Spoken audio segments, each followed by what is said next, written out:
Ooh, this is gonna be a great week. Let's go. The package, what I really mean to say is, ain't no off season.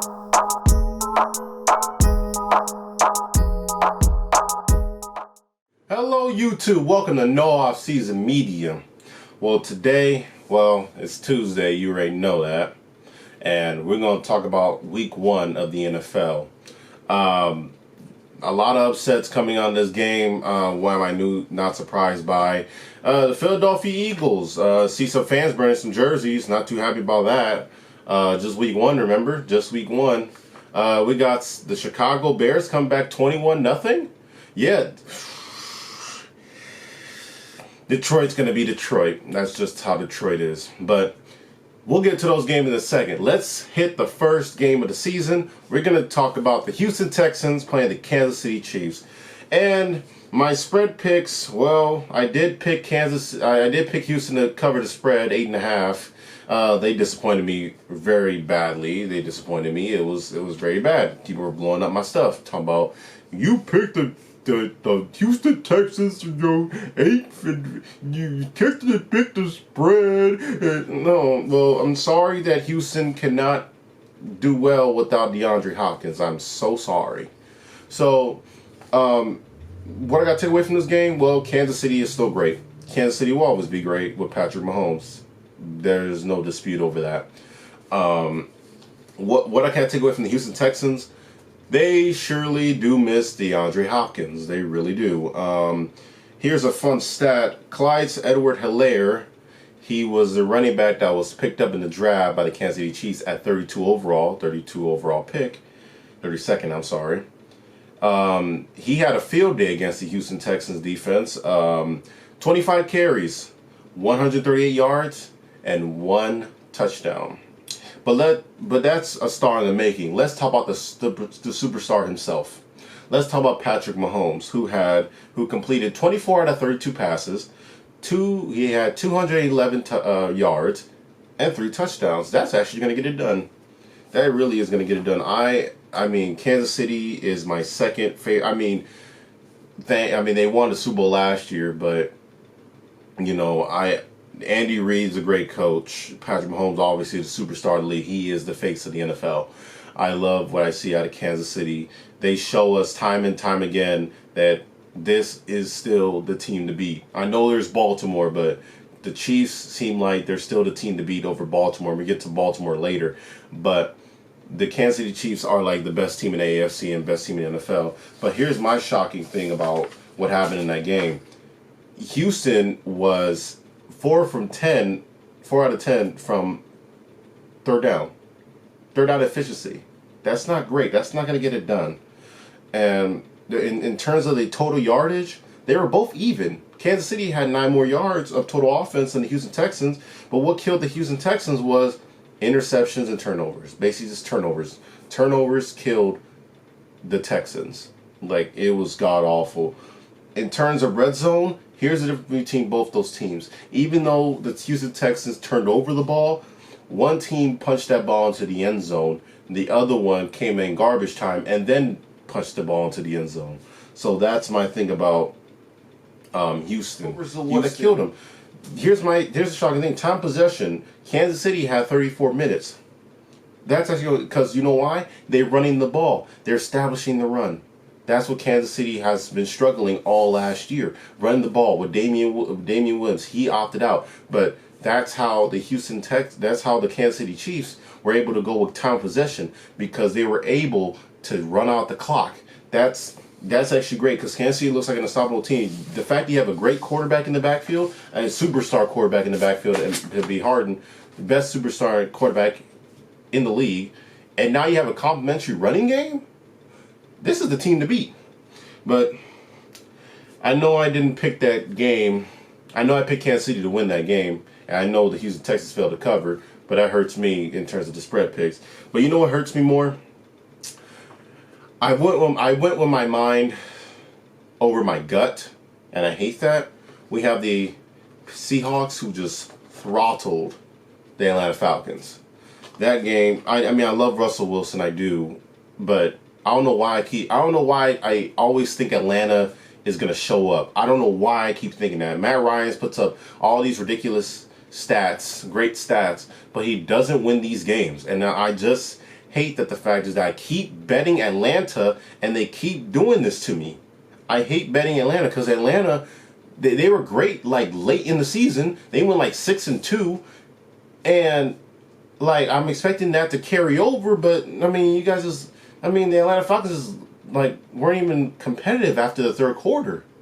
They weren't competitive at all. I mean, the score in the fourth quarter was like what 14-12, and they just weren't competitive.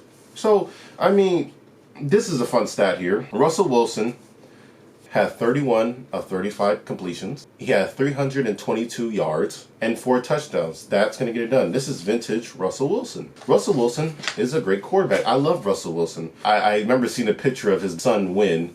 He was there and he had all decked out in Russell Wilson. So if you take a look at the stats I did watch the game.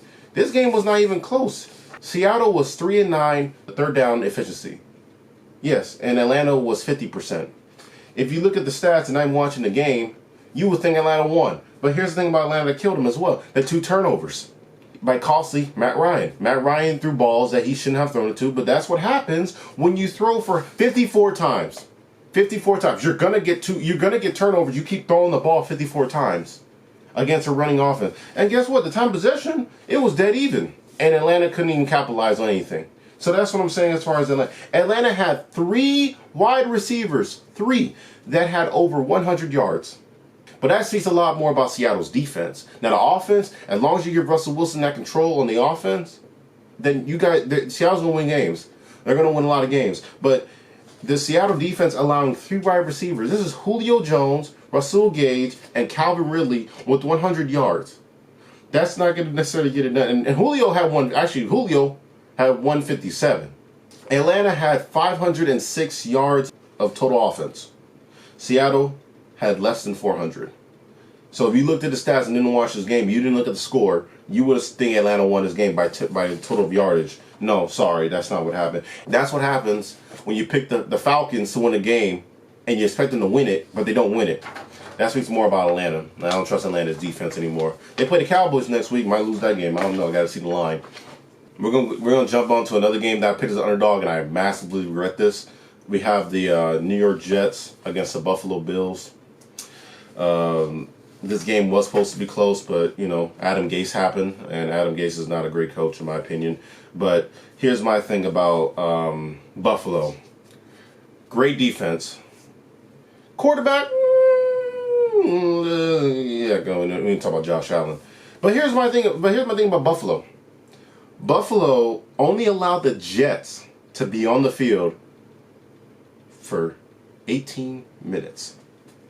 Let that sink in. You're not going to win a game if you're on the field for 18 minutes. The Buffalo took the time possession for 41 minutes and 16 seconds.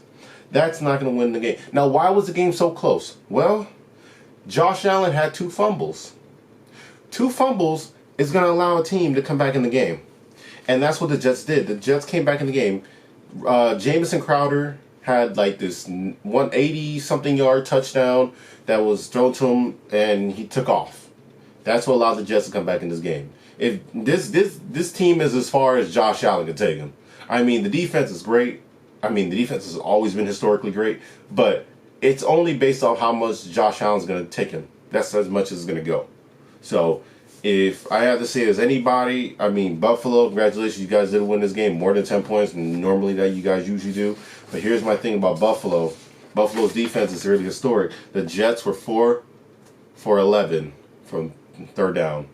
And that's great. Red zone efficiency. Here's the thing about Buffalo's offense that I'm telling you, as far as Josh Allen can take him. Red zone 8 times. And they're able to get points 3 times in the red zone. That's not going to get it done. That's 37.5%. That's not going to get it done. And when the Jets got in the red zone, they were 1 for 2. So as I said, Jamison Crowder had that weird, 80-yard touchdown going up against the sideline. But that's my thing about Buffalo. Buffalo's defense is always going to be historic. As I said, this offense is how far Josh Allen takes them. All right, here's another game. I hate that I picked this game because I really thought I should have. I mean, I was doing well. I picked the Lions, and I was like, yes, the Lions are gonna win this game. And what did the Lions do? Typical Lions fashion, they go up by 17 points in the fourth quarter and then collapse. They did it last year against Kyler Murray in Arizona in week 1. Ironically, week 1. They were up 24-6 against Kyler Murray, and Kyler Murray came back and tied the game late. The thing about this one, the Chicago Bears won this game with Mitchell Trubisky. Here's the funny part. The Lions were up 23-6 in the fourth quarter with 13 minutes left in the fourth quarter. Mr. Trubisky scored 3 touchdowns. Let that sink in. Mr. Trubisky scored 3 touchdowns. Not by the run, not him running the ball. Passing, he scored 3 touchdowns. The Detroit Lions could have won this game if DeAndre Swift scores that game-winning touchdown. With 6 seconds left in the game, Detroit could have won, and now Detroit would be 1-0. But no, in typical Detroit fashion, they dropped the ball. So it seems like Detroit, this is what Detroit does, in my opinion. Detroit does what Detroit does. Last year, as I said, they did this against Kyler Murray. So I'm not really shocked that Detroit would have done this again. If I'm Matthew Stafford, I just demand to get traded, man. I'm being serious. But Detroit did well. I mean, they had 1 turnover, but that 1 turnover was like, yeah, but that 1 turnover came in the fourth quarter. So then, yet again, you got me there. But I'm mad that Detroit let me down like they always do their fans. So I mean, this is why they're going to be historically bad. They outgained the Chicago Bears by 60 yards. So, I mean, necessarily you should have won that game. On third down, the Chicago Bears were 2 for 11. That's 18%. You tell me, but Chicago shouldn't have won this game. Chicago should have. No, their defense stepped up. Yes, they did. They allowed the Detroit Lions to have 0 points in the fourth quarter, and they gave their offense a short field. But here's my thing: if your offense is going 2 for 11 on third down, and 1 for 2 on fourth down and not converting, then what does that tell you? That the offense is so limited. So, I mean, I hate that Detroit lost this game. I picked freaking Detroit to win this game. They should have won this game. I don't know why they didn't, but that's just me. Next game, we have the Cleveland Browns, who lost to the Baltimore Ravens. Baltimore Ravens won 38-6. Utter blowout. I don't know why I picked the Browns plus 8.5 or whatever number it is. I'm mad that I did that because they should have covered. I don't know, but typical Browns thing. Here's a weird stat about Cleveland. Cleveland has not won an opening season game since 2004. I am not even joking. I think they're like 15-1, I believe. 15-1, maybe. Maybe you're gonna have to correct me on that. But here's my thing about Cleveland, because I got some stats here. Lamar Jackson, 20 for 25, 275 yards, 3 touchdowns, 7 carries, and 45 yards. And I mean, he's on pace for his season last year. He's on pace for that. So, I mean, with the Baltimore Ravens, I mean, their defense is even better without Earl Thomas. They got Calais Campbell. They got Patrick Queen.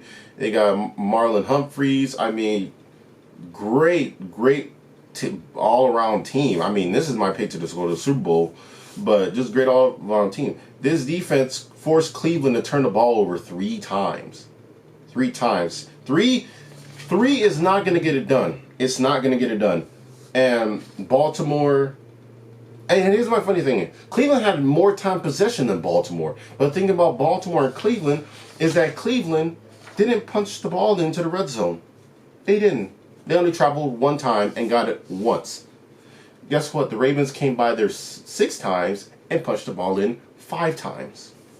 So you tell me that. Here's the thing about Cleveland. They're not great on third down in this game. Well, there's no preseason. But here's my thing. If you're 3 for 12 on third down efficiency, that's 25%. You're not going to win that game. You're not going to win this game. At least Baltimore was in there. Baltimore went 6 for 11. That's about the league average. League average is about around that 40-50 range, more so 50.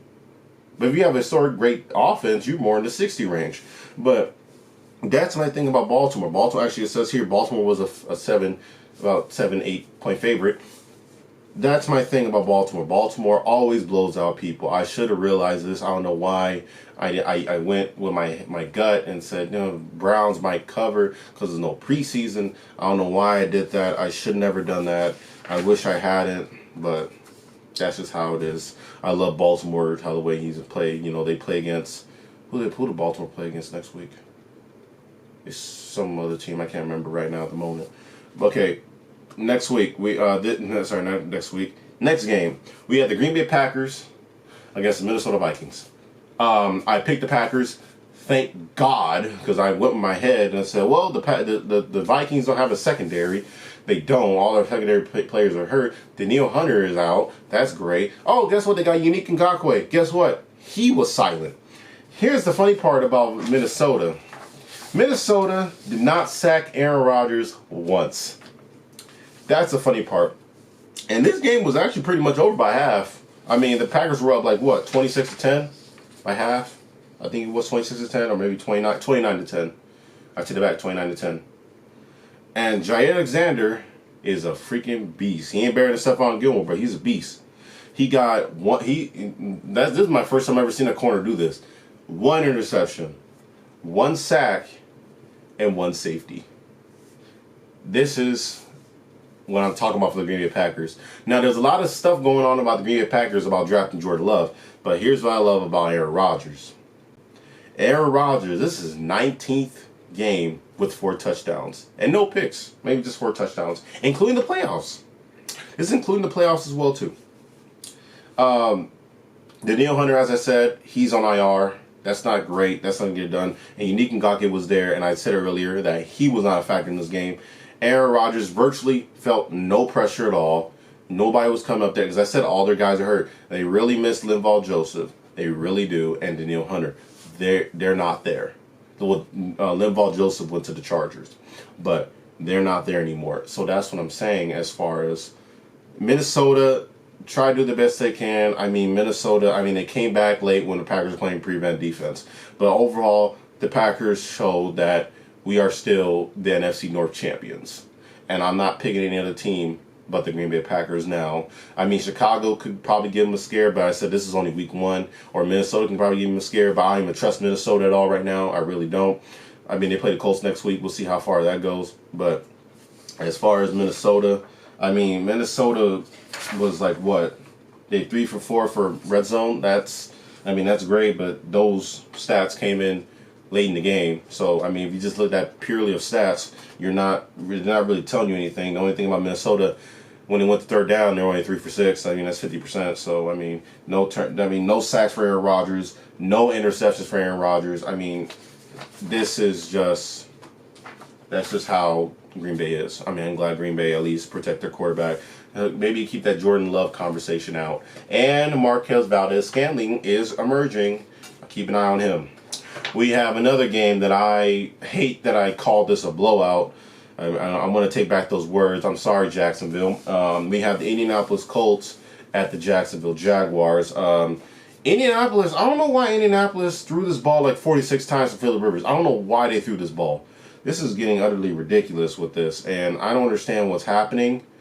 But as far as Phillip Rivers, I don't know. And here's another stat. Gardner Minshew, remember that guy I bashed, a couple videos ago? Yeah, that guy, he's the only quarterback in NFL history to have 95% of completions and 3 touchdowns in a week 1 game. As an opening game. He's the only quarterback to do that. So, overall, the Jacksonville defense did whatever they needed to do. Phillip Rivers kept turning over the ball. T.Y. Hilton even blamed the loss on himself. He did. And this could have been an Indianapolis Colts win, but then Marlon Mack got injured. Then I hope we see the emergence of Jonathan Taylor from Wisconsin, and I hope we get to see Nyheim Hines as well too. Fill that's a big void. But the Colts have their running backs to take care of it. They're more running back by committee. So that's my thing about about the Indianapolis Colts. Here's a weird stat that CBS pointed out. Whenever Keelan Cole Sr. number 84, the wide receiver from the Jags. Whenever he scores a touchdown, it seems like the Jaguars are undefeated. They are undefeated. That's actually a weird stat to point out. I mean, good job, CBS. But as I said, what killed this team in Indianapolis is the constant turnovers, and that's what happened with Phillip Rivers in LA with the Chargers. He was turning the ball over. And here's the thing. The Indianapolis Colts have the best offensive line in the league. And the Chargers don't when they have Phillip Rivers over there. And he's still turning over the ball over there. I mean, you don't have the great wide receivers as the Chargers did, but you're still turning over the ball. You're going to have to get that thing straightened out, man. As I said, they were awful on third down. We were like 4 for 12 on third down. That's not going to get it done. With 2 turnovers, that's not going to get it done. And then when they came into the red zone, then when they came into the red zone, they were 2 for 5. That's not going to get it done either. So that's what I have to pick on the Jags. I thought the Jags were tanking. I should have realized, well, based off what Miami did last year, I thought they were tanking. Apparently they're not. And, kudos to the Jacksonville Jaguars. I mean, you guys got a tough one coming against the Tennessee Titans, who I will get to later. But that's great. I mean, tip of the cap to the Jags. Another game that I predicted, I picked the wrong winner, but I did predict that there was going to be a shootout. The Vegas Raiders against the Carolina Panthers. I did pick Carolina. I mean, they should have won. But let me before I go on my Panther rant, let me give give kudos to John Gruden.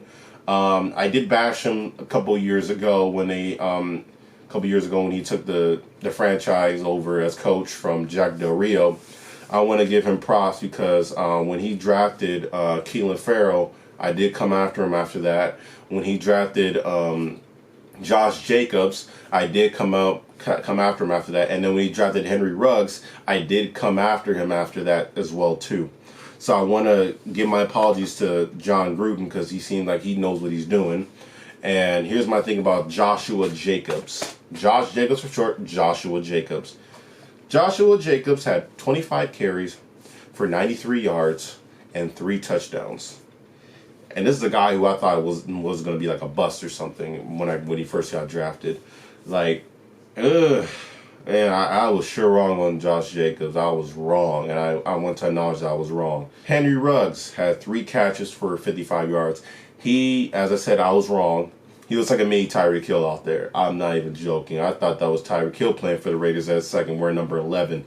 Man, Henry Ruggs he looks better than Jerry Jeudy right now. It's just week 1, but he looks better than Jerry Jeudy, and he looks better than CeeDee Lamb. And CeeDee Lamb's going to get a lot of press because he plays for the Dallas Cowboys. So I want to give the tip of the hat to John Gruden. Now to focus on this game. Like I said earlier, it was going to be a high-scoring game. I mean, both defense are not well at all. But the offensive line for Carolina isn't that great. I mean, they Russell Okung was there, and maybe I don't think he's playing anymore. I think he opted out.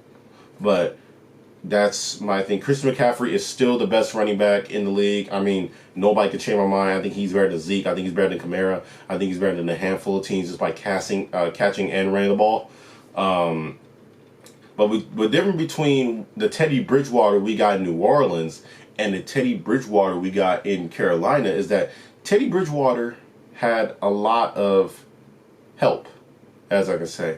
The offensive line for the Saints was great. The wide receivers, the tight ends, the running back was great. No disrespect to Christian McCaffrey at all. But I'm just saying, you see what the difference is, what I'm trying to get at with Teddy Bridgewater. Teddy Bridgewater had all this talents with New Orleans and only managed to score, 12 points against the Dallas Cowboys defense, who are not even that great. You managed to get 40 points on the Seattle defense, and it managed to be good. You see how it goes up and down, up and down, up and down. And he scored 16 points against the Jags defense with no Jalen Ramsey. As I said, up and down, up and down, up and down. So that's my thing with Teddy Bridgewater. He's not a deep thrower, but he's more of a throw behind the line of scrimmage or throw it short right in front of me. So that's what Teddy Bridgewater is. He's not a guy who wants to be a deep threat. When did Teddy Bridgewater have his greatest season ever? It was with Minnesota, And who was his running back? Adrian Peterson. Who was his wide receiver? Stephon Diggs. At the time, I think it was Jarice Wright. I think that's who it is. But what helped Teddy Bridgewater get to 11-5? The defense. The defense, the running game, ground pound. Guess what? Carolina's defense ain't that great. Guess what? Their running back is actually better than Adrian Peterson. But the fact is that Teddy Bridgewater relies on so many short fields to score touchdowns or kick field goals. So that's my thing about the Carolina Panthers. This is a rebuilding team. I mean, I never expected them to be like a 7-9 team or like a playoff team. But I think this team could probably only win like probably 3 to 5 games. I mean, at best. I mean, that's all I can say. But Henry Ruggs, as I said, he looks like the next coming of Tyreek Hill. Now, let me take a shot at the coach real quick, Matt Rule. Matt Rule, the coach from Baylor. Matt Rule, he made a boneheaded call that I didn't even understand why he was doing that. He handed the ball to the fullback on 4th down and inches instead of handing it to Christian McCaffrey, and I didn't even know what he was doing. I mean, last time I checked, you put the ball in the greatest hands, and I wouldn't put it in the fullback if a guy named Christian McCaffrey, who hasn't been stopped all game, literally, you're not giving the ball to him to go get 4th down and inches. I don't know what happened as far as what Joe Brady was doing. I don't know what he was doing, or Matt Rule, whoever made that call, that call. But I would have given it to Christian McCaffrey or do a QB sneak. It's 4th down and inches. The Raiders' defense is not great. So I mean, that's my thing about what happened in the game. I mean, overall great game by the Carolina Panthers. And I just look forward to seeing what Teddy Bridgewater can do with the Carolina Panthers. Hopefully the next couple of years, because remember he's on a 3-year contract worth like $60 million. So we'll see what happens with Teddy Bridgewater and the Carolina Panthers. So our next game, we got the Miami Dolphins against the New England Patriots. I did pick Miami plus 6.5. I know this is my team. I'm not a bandwagon. I mean, as I said earlier, I'm not trying to discount my team from what they did. But here's my thing about New England.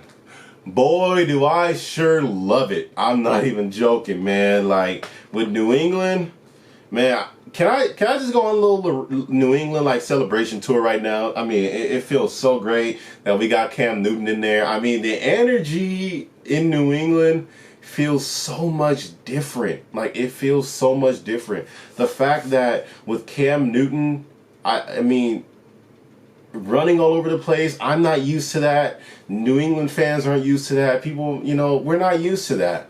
And that's my thing about Cam, what I love about Cam so much. That's why, so y'all finally seeing it. Y'all finally seeing why I wanted Brady gone. Because I'm seeing how the way these quarterbacks are coming up in the league. Deshaun Watson, Patrick Mahomes, Lamar Jackson. What do they have that's so greater than Tom Brady? Guess what? They got arms and they got legs. And those legs can come for touchdowns. Brady can't do that. And we sure saw from Cam with those 2 touchdowns that he got. We sure saw it. I mean, New England's offense has changed significantly. I mean, it's like, it's like that ground pound, play by the defense. Cam, go get that ball in. I mean, hats off to Josh McDaniels, man. I mean, I love Josh McDaniels. Like, I mean, he could be the next coach to Belichick, But I think what this shows right now is that Cam is like a transition piece for New England whenever they draft another quarterback or get another quarterback.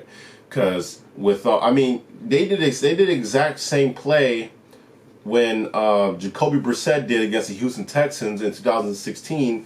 Cam just pretend like he handed the ball off, run, and then try to sneak in the pylon and stuff. I mean, the energy with New England doesn't seem like a boring team that, I forgot what Lane Johnson said. I remember what Lane Johnson said. Nobody wants to play there. It's so boring. And so, I mean, with Cam Newton there, I mean, it looked boring. It looks like fun to me. I mean, hey, New England, sign me up. I want to play with Cam.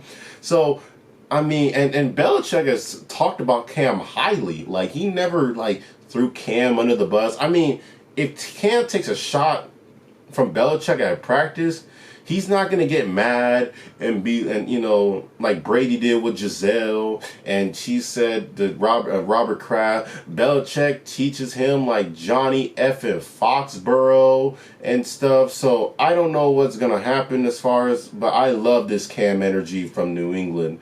So I love it. I mean, it's like the greatest thing that's ever happened. But as I said, the energy from New England is great. It's different. I hate that N'Keal Harry made that boneheaded fumble, went across the pylon and let that happen. I mean, I was irritated with that. But that's at the end of the game. I mean, it was a couple. I saw at the end of the game, I saw a couple Dolphins players trying to grab Cam, like right here, trying to get his chain and stuff like that. I mean, you don't mess with no other player's chain. I mean, you don't do that. I mean, that's what the Dolphins do. I mean, the Dolphins always try to get other people's skin, but I don't know what Christian Wilkins was doing. He was a defensive end from Clemson. I don't know what he was doing. I mean, grabbing somebody by the chain, trying to rip somebody's chain off or something. It just felt like, you don't grab somebody by their chain and start doing all that ticky-tacky type stuff. So that's what I'm talking about. I mean, let's talk about the Dolphins. Ryan Fitzpatrick played awful. He played very awful. I mean, it was bad. And the thing about with Ryan Fitzpatrick, he played really down to earth. As I can say for Ryan Fitzpatrick, no more Fitzmagic. That's all I see. No more Fitzmagic. There's no more. I mean, maybe Tua might come in earlier than we expected to. But I like how the announcers kept bringing up Week 17 of 2019. Well, they beat Brady. Fitzmagic. It ain't the same now. We got Cam now. I mean, we'll talk about Tom Brady later. That's gonna be interesting to what to talk about. But as I said, I didn't love N'Keal Harry's fumble. This is still a rebuilding team. I mean, this could have been the easiest team on our schedule. Who knows? But I mean, Tua may be faster than we expect. I mean, Ryan Fitzpatrick. He does this all the time. So, I mean, he always has his up and down moments. But let me show you how great the Patriots defense is by giving you some stats. Let me just tell you. The Miami Dolphins were 4 from 11 from third down. They did not convert at all on fourth down. When it came into the red zone, they only went there 2 times and converted a touchdown. The other one was a field goal. When the New England Patriots went down there, they scored 3 touchdowns. So that means basically telling you is that at least New England is punching the ball in right now. I mean, they're better than their average was last year. But, I mean, that's the energy, man. The energy in New England just, like, great, man. It's great. I kept rewatching that game over and over and over and over again, man. I'm like, this is, like, the best game, man. Patriot fans are finally listening what I've been talking about for the last couple of years. I mean, it feels great. I mean, finally. I mean, this is what Bill Belichick wanted all along. So, I mean, this is great. So, great game, man. I love some Cam Newton, man. I love him. I mean, just the energy around the team, it's like the freaking best. But anywho, let's go on to another game. We got some Philly fans who are mad right now after blowing a 17-0 lead against the Washington football team. Shockingly, Washington is the only team that won in their division, which is even better than ever. Like, it's like the best thing ever. So let me give you a little rundown of how it went. Eagles scored a touchdown and a field goal and then another touchdown, and then right before halftime, the Washington Football Club scored a touchdown with 40 seconds left on the game clock in the second quarter. And then they scored 20 points right after that. And that made the score 17-27. So Ron Rivera got as you guys should know, is, on my thing, something serious. Ron Rivera has cancer. I don't know what type of cancer, but he has cancer. And he had a planted IV in his at halftime. So Dwayne Haskins led his team out there, and one of the teammates said that he led this ball club. He gave us energy. He gave us energy that we really wanted on the team. So that's my thing about, this is a different attitude from the Washington Football Club. I love Ron Rivera. I loved him when he was in Carolina. I never had disrespect for the man. I always had tons of respect for Ron Rivera. So that's what I love about this is basically the Washington Football Club. I love them. Like, they're doing better than they were last year. So they got the Cardinals coming up. But we'll talk about the Cardinals later. But that's what happened with the Washington Football Club. Dwayne Haskins played great.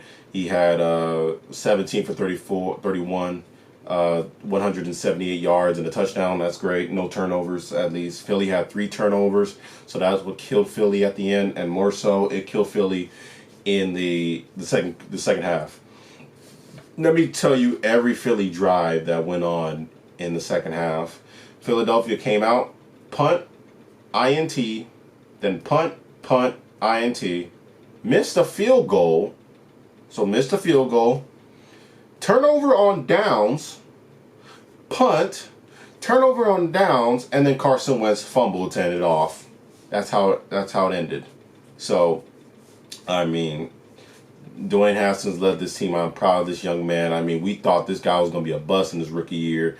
I mean, last year, the Philadelphia Eagles and the Washington Football Club, I can't call them by their own name, they had 7 lead changes last year in late December, so I'm not really surprised. But man, this team has so much injuries. I'm talking about I'm talking about the Philadelphia Eagles. They have so many injuries on that team. Like literally, I'm just give you. I'm not even gonna tell you the names. I'm just tell you how many people are injured. There's 7 key players that were gone. 7 key players. 4 of them are on the offense, and 3 of them are on the offensive line. Carson Wentz has always been pressured. Throughout this whole entire game. They're missing Brandon Brooks, Andre Dillard, and Lane Johnson. That is significant. And you guys, and the Philadelphia Eagles are playing the Rams next week. I mean, you saw what the Rams did to the Cowboys offensive line. What is going to happen with Philly? I mean, just wow. I mean, Philadelphia's offensive line is not even good at all. I mean, you're constantly turning over the ball. Now you have the defense. I mean, the defense has always been awful. I mean, Philly. I mean, they got no corners except for Darius Slay. Even they're thin at corner. They're thin at corners. They're thin at secondary. I mean, just Philadelphia get these injury bugs. That's why I picked the Cowboys to win the division. I saw this coming. I mean, Philadelphia is just limping into the season. Like, man, third down efficiency, they're 5 for 14. That's not great. That's not going to get it done. I mean, Washington Football Club was 5 for 18 as well, as from 3-point the third down deficiency. It wasn't even great either. So, red zone trips. Washington came there 4 times, punched the ball in 3 times. Philadelphia came in there once and punched the ball there once as well too. That's not going to get it done if you're only getting there 3 times. The time of possession was dead even. So I mean, Philadelphia just lost this game. I mean, I feel bad that Carson Wentz has no help, but I mean, like, what, you drafted a quarterback in the 2nd round instead of drafting something to help y'all. I mean, what's drafting a backup quarterback going to do for Philly? I mean, I know Carson Wentz gets injured all the time, but just like, dang, man. It's not looking good for Philly. I mean, they got Washington, they got the Rams coming up, then the Bengals. Then you got to go to San Francisco with that secondary? No. Not going to win it at all. Okay, we have here's another game that I picked.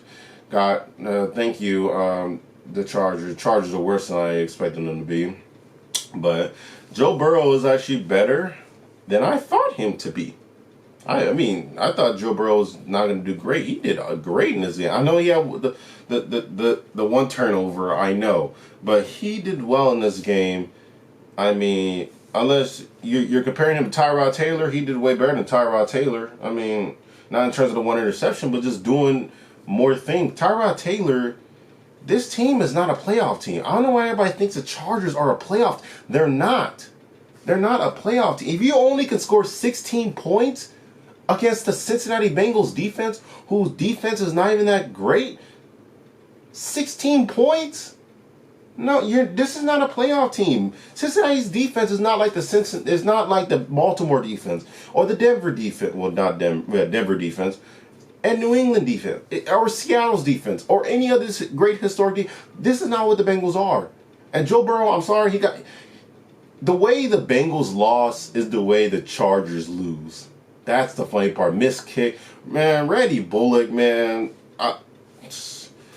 The miss kicked and everything, like, Like, just wow, pulling his hamstring while kicking the ball, sail to the right. Man, I'm like, wow, man. But Joe Burrow did great in this game. He had 193 yards, no touchdowns, and INT. Then he carried the ball 8 times, had 46 yards, and a touchdown. That's great. That almost got the game done. But, I mean, I feel bad for the young man. That's what happens when you're the first overall pick and go to Cincinnati.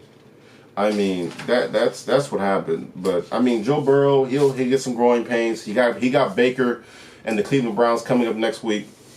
You know, they just only scored 6 points. So, Joe Burrow scored more points than the Browns did. But overall, man, there's some growing pains for these rookies, man. I mean, no training camp, no nothing. I wish the best for the rookie. I really do. All right. My 1-0 in guarantees. I'm happy that I picked this game because Patriot fans I don't know how they feel, but I'm talking about the way I feel. I love this. I mean, I love the fact that Tom Brady laid a freaking, this was great to me. I'm going to praise the Saints first, and then I'm going to trash Brady in a second. Well, Drew Brees didn't play that particularly well. That's one thing. But, had a 71.9 passer, QBR. That's great. I mean, it's scheduled for 1 to 100. But, I mean, he had 2 touchdowns thanks to Alvin Kamara. I mean, dude's a beast, got a new contract. But, I mean, basically, yeah, that's all I can say about the Saints. Sucks that Michael Thomas got injured. But overall, I love that Saints defense. Okay, am I done praising the Saints now? We good praising the Saints? Okay. Let's talk about a different team now. And let's talk about the Tampa Bay, whatever. The Brady Buccaneers. Let's talk about them, basically. The Brady Buccaneers, it felt so great. I'm not even going to joke with you. It felt so great to see the Buccaneers struggle. Tom Brady, I know you guys won us 6 Super Bowls, but, man, a pick 6 in the last 3 games. You understand how great it feels to be right as a Patriot fan. It does, man. I'm being bashed by so many Patriot fans saying that, man, you want Brady gone. You just a bear wagon. Man, y'all seeing what I've been seeing for the past couple years. Man, that man only threw 24 touchdowns and 8 picks last season. You can't blame the wide receivers on that. You talking about you can carry a team all the way to the Super Bowl. Okay, we'll carry this team. Oh, wait, nope, roadblock. You got the Tennessee Titans. You threw a pick 6 against the Miami Dolphins, who the game we should have won, but thank you, Brady, for letting that happen. The Tennessee Titans, and now the Saints. This is utterly hilarious. Yes, 1 pick 6 to Janoris Jenkins, another pick to Marcus Williams. It felt so great. We should have lost Kansas City in the AFC championship game. It wasn't for you throwing interceptions, Brady. But overall, man, it felt so great. Gronk was not a factor. He had 2 receptions for 11 yards. Man, I'm telling you, I'm loving the fact that, man, when Brady loses, I see you guys now why you guys hate Brady so much. I see, man. This comes from a Patriot fan. You guys, I've seen why you guys hate him so much. I mean, it's greatness, but I see why you guys hate him so much, man. I mean, I don't hate Brady, but I just love saying the obvious truth. Man, I love it. I love that the fact is that this dude over here struggling in Tampa Bay after he just called out the organization of the Patriots and everything. Man, you understand how great it feels. All right, let's get to another game. We got the Arizona Cardinals and the 49ers. I picked the Niners to win, but I picked the Cardinals to cover. So I guess I'm 1-1 on that. But the Cardinals. Let me talk about the Niners for a second. I'll give my praise to the Cardinals in a second. The 49ers, they show that they really miss Emmanuel Sanders. They really do after losing the free agency. They can't rely on their wide receivers to do much. They had to rely on their running backs to do all the work. Raheem Mostert had a game. He had 15 carries for 56 yards, and then he had 4 receptions for 95 yards and a touchdown. And that's the guy who just got a pay raise from the 49ers, or he could have got traded to another team. But overall, man, I mean, Jimmy Garoppolo, I mean, he threw a lot to Trent Taylor. Trent Taylor is not a deep threat. He's more of a slot guy. and I don't know why he keep throwing the ball, but I mean, you have what you have on the team. George Kittle, he got injured in this game because they didn't get too good.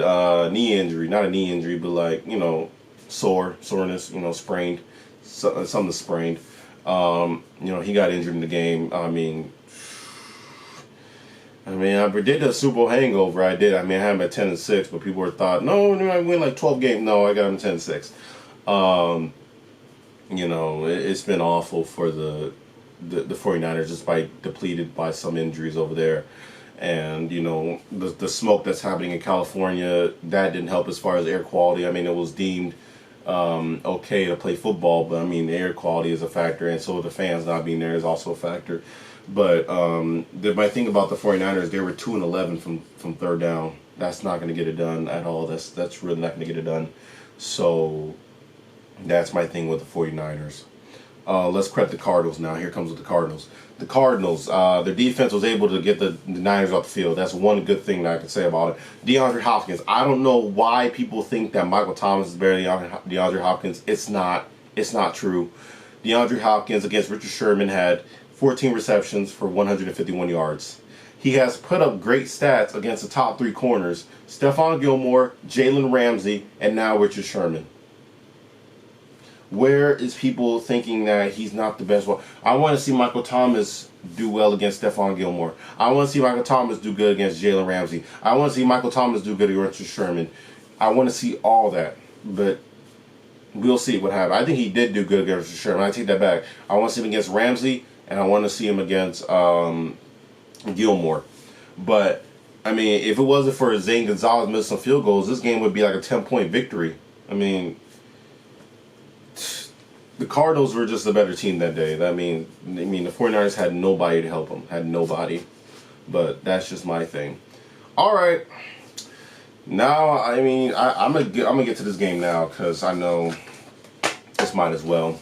Gotta face the music. So Cowboy fans believe that they got robbed. They believe they got robbed against the Rams. They did. They got robbed. Before y'all think he got robbed, let me just read you something. Dak Prescott completed 25 out of his 39 completions. He had 266 yards and 1 touchdown.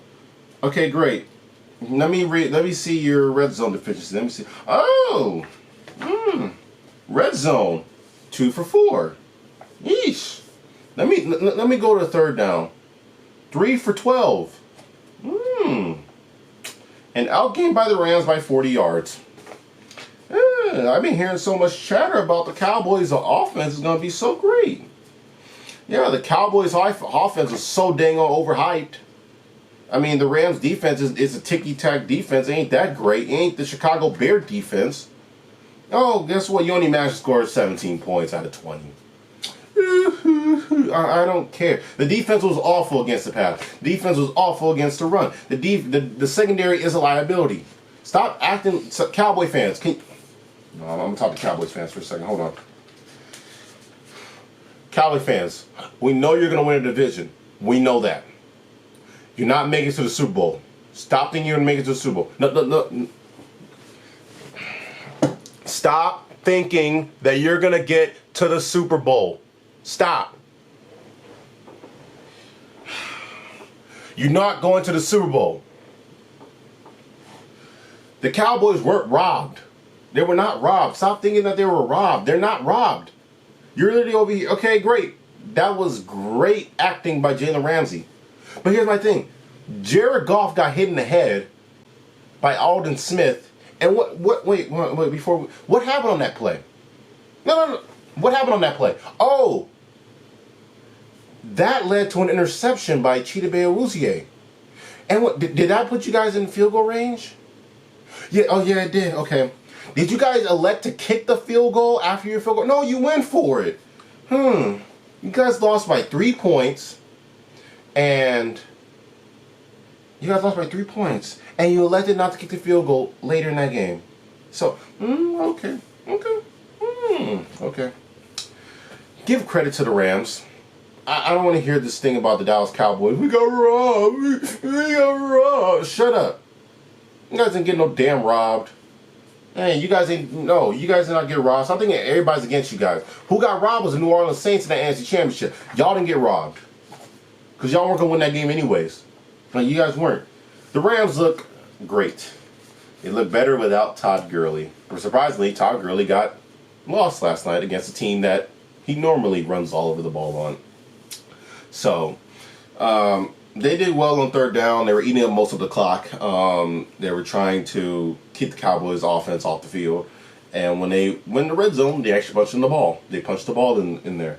So, I mean, they outgained Dallas by 10 minutes of time possession. So, I mean, that's great. I mean, they had their one turnover, but, you know, that's great on the Rams. The Rams did great. I mean, I'm proud of the Rams. I mean, I picked the Rams to win, so that's my game. But Cowboy fans, you hear me? Y'all did not get robbed. Y'all not making the Super Bowl, okay? No Super Bowl for you guys. All right, we got 2 more games, and then I'll end it there. Pittsburgh Steelers at the New York Giants. Big Ben Roethlisberger came back. Great to see him back. I mean, he's the only quarterback that still plays for his team that he got drafted by and came out in the 2004 draft. Well, you know, Eli Manning retired, and then Philip Rivers, he on the Colts, who I just bashed earlier. But overall, I mean, this is the same Steeler. I mean, the Steeler defense is still great. T.J. Watt, Cam Hayward, Bud Dupree, Mika Fitzpatrick. I mean, overall great. I mean, just wow. Steelers won by 3 minutes in game of time possession, but they won the game by 10. So I mean, that was great. I mean, Daniel Jones. Let me explain about the difference between this game. Even though the Giants lost by 10, the Giants played better than I expected them to with Daniel Jones. Surprisingly, giving Daniel Jones props. But yeah, they played well with Daniel Jones. The only thing about this game is that Daniel Jones turned over the ball twice. It was like a costly interception that shouldn't even happen. I mean, her arm got hit by Bud Dupree, went over and got picked off by Cam Hayward. So, I mean, just like, wow, man. I mean, the Giants, man, I know they're still in rebuild, but just like, wow. Juju Smith-Schuster had himself a game, too, with 69 yards and 2 touchdowns. Just like, wow, man. I just can't believe, like, just this game. This game was great. Not time possession. On third down efficiency, they are both tied at 8 and 15 and 1-1 in the fourth down. Both did great. In terms of red zone, Pittsburgh got there. They scored some touchdowns there and settled for some field goals. The Giants got in there once out of 3 times and punched the ball in. The only difference is the Giants turned the ball over twice. Pittsburgh turned it over once.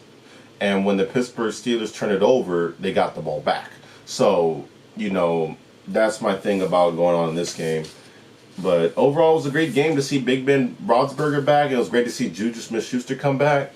But y'all do know I like Steelers fans. But you know what I do love most? I'm disappointed in the damn Denver Broncos.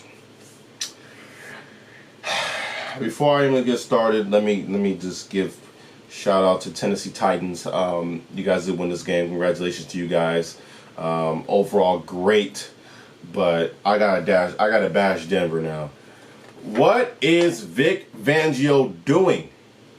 Please explain to me why you're holding on to 2 timeouts. You could have took a timeout earlier in the game, but you hold on to all your timeouts until Stephen Gostkowski, who was 0 for 3 in field goals and 0 for 1 in 2 and 1 and point after touchdown. Why are you holding on to your timeouts? Why? You had your 3 timeouts, and guess what? You got the ball back with 17. What are you going to do with 17 seconds left with 3 timeouts? Big Fangio. What you going to do? Please explain to me what you're going to do. I need. Does anybody want to tell me what Vic Fangio was doing? Like, please tell me up. This is a game that the Broncos should have won.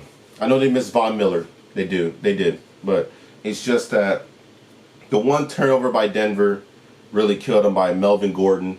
I don't know why. I mean, I hope Philip Lindsay gets better, better recovery from that. But it has shown that Noah Fant is Drew Lock's best target, safety blanket, as I would say it.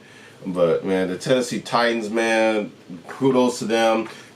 Now Bill Belichick looks like a genius. He got rid of Steven Gostkowski. And what does Steven Gostkowski look like now in the Tennessee Titans? Yeah, I know they haven't solved their kicking issues in New England. They haven't solved it. But, I mean, I haven't seen Nick Folk miss 3 consistent field goals while playing for New England.